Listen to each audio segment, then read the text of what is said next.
Servus zusammen, in dem Video schauen wir uns an, wie man die Heckklappendämpfer vom Opel Insignia wechselt. Gilt aber wahrscheinlich für viele andere Autos, das gleiche einfach wahrscheinlich.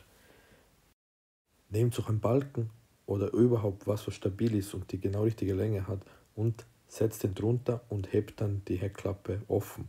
Dann sollte normalerweise nichts passieren, aber achtet dabei nichts zu beschädigen, also entweder ohne ein Tuch, eine Decke oder eben wie die Küchenrolle einfach zwischen dem Balken und dem Auto, damit keine Schäden entstehen. Ich zeige euch, wie man entfernt. Nehmt einen kleinen Schlitzschraubenzieher und drückt, wie ihr seht oben, wie man das nennt, so Klammer, drückt es einfach aus und dann könnt ihr den Klappendämpfer rausziehen aus einer Halterung.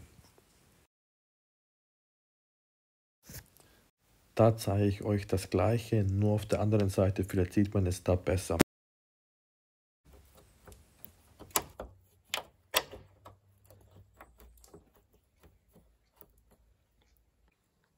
Danach nehmt ihr Silikonspray und einen Reiniger und reinigt das sauber, damit es geschmeidig wird und der neue Heckklappendämpfer keine Geräusche macht. Dasselbe Prozedere gilt auch für unten, genau gleich wird der Heckklappendämpfer entfernt.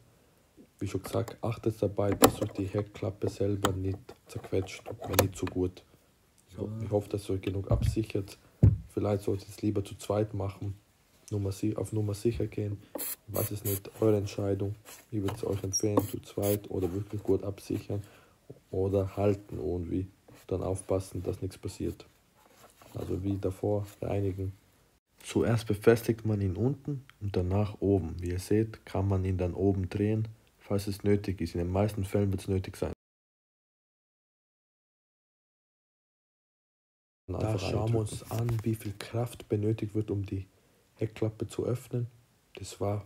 Also wir vergleichen einfach die Werte von vorher und nachher. Ihr seht fast 3 Kilo bei der Mitte ungefähr und jetzt sind sogar über 5 und teilweise geht es auf über 6, was ich gesehen habe. 6,6 Kilo. Das ist wirklich nicht wenig.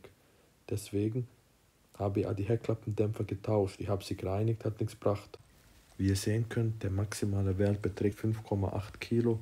Das heißt, gutes fast Kilo weniger. Und ab der Mitte braucht man gar keine Kraft mehr, weil dann der Kofferraumdeckel von allein aufgeht. Das ist super, da gibt es nichts zu meckern. Man merkt den Unterschied von alt zu neu deutlich. Ich habe die Ridex Heckklappendämpfer verbaut. Schreibt mal was ihr für welche verwendet habt, falls ihr sie gewechselt habt. Also bis jetzt guter Eindruck. Danke fürs Schauen, ich hoffe wir sehen uns im nächsten Video. Servus und ciao.